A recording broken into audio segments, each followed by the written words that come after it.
Hello, welcome to my channel. Today we are going to read Alexander and the Terrible, Horrible, No Good, Very Bad Day.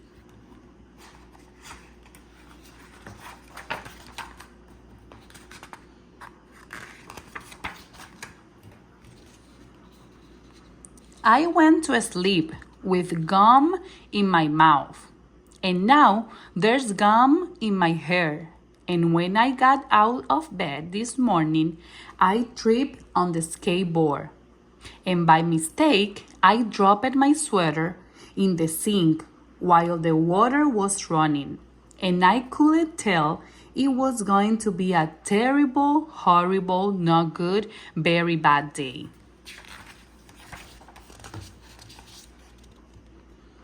At breakfast, Anthony found a Corvette Stingray car kit in his breakfast cereal box, and Nick found a junior undercover agent coat ring in his breakfast cereal box. But in my breakfast cereal box, all I found was breakfast cereal. I think I will move to Australia.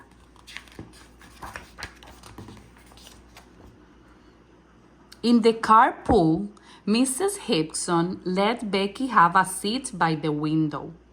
Audrey and Elio got seats by the window too. I said I was being crunched. I said I was being smudged. I said if I don't get a seat by the window, I'm going to be car sick. No one even answered. I could tell it was going to be a terrible, horrible, no good, very bad day.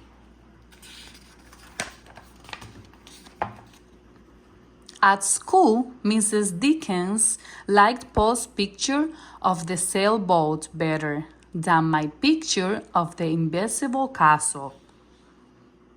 At singing time, she said I sang too loud.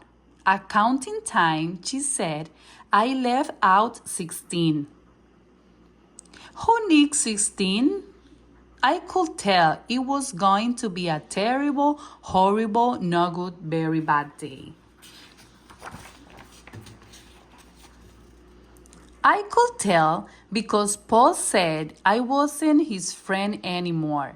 He said that Felix Parker was his best friend, and that Albert Moyo was his next friend, and that I was only his third best friend. I hope you sit on a tag, I said to Paul. I hope the next time you get a double-decker strawberry ice cream cone, the ice cream part falls off the cone part and land in Australia. There were 2 cupcakes in Philip Parker's lunch bag, and Albert got a Hershey bar with almond, and Paul's mother gave him a piece of jelly roll that had little coconut sprinkles on the top. Guess whose mother forgot to put in the dessert? It was a terrible, horrible, no good, very bad day.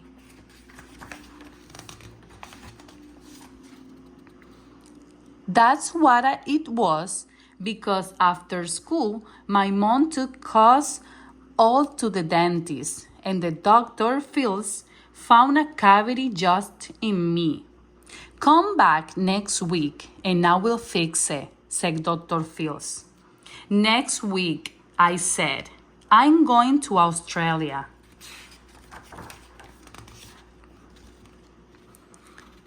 On the way downstairs, the elevator door closed on my foot, and while we were waiting for my mom to go get the car, Anthony made me fall where it was muddy.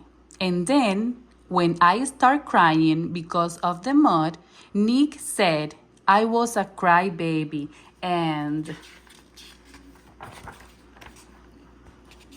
while I was pushing Nick for saying crybaby, my mom came back with the car, and scolded me for being moody and fighting.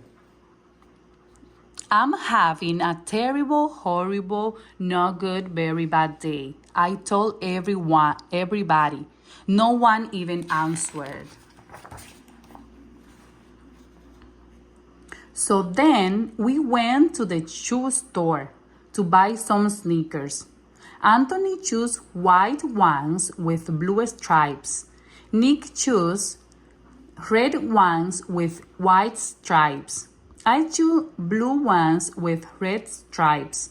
But then the shoe man said, "We are all sold out." They made me buy plain old white shoes once, but they can make me wear them.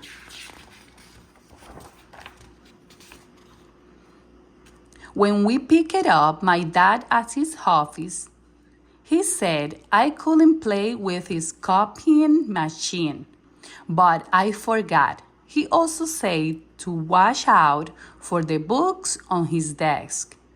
And I was careful as could be except for my elbow. He also said don't fool around with his phone.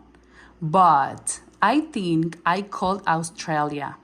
My dad said, "Please don't pick him up anymore." It was a terrible, horrible, no good, very bad day.